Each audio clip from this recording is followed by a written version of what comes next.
Good morning mga friend ko dyan. Okay. Medyo masama pakiramdam ni Julia kaya ayun magluto tayo ng sopas.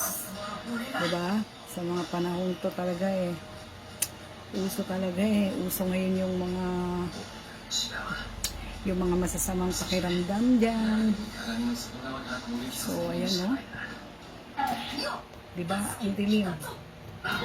Dahil nakasara lang yung bintana. Madilim talaga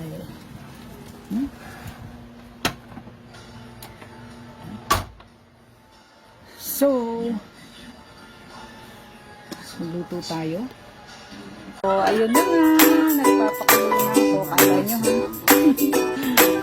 Nagpapakulo na ako ng elbow.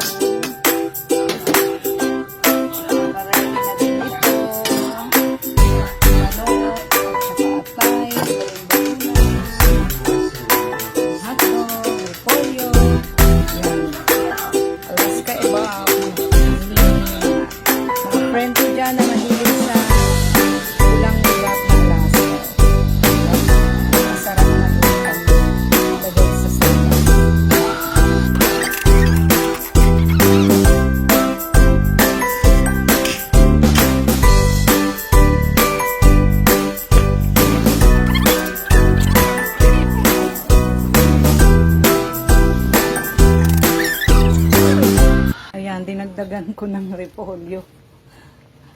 Gusto ni Julia maraming gulay. O ayan, pakainin na natin si Julia para lumakas. Init na mainit.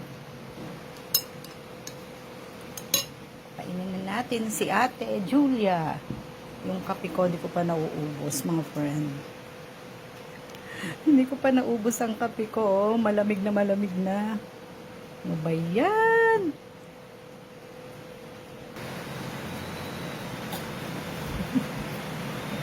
Bigyan ko rin pala ang tatay ko. Siyempre. Yan.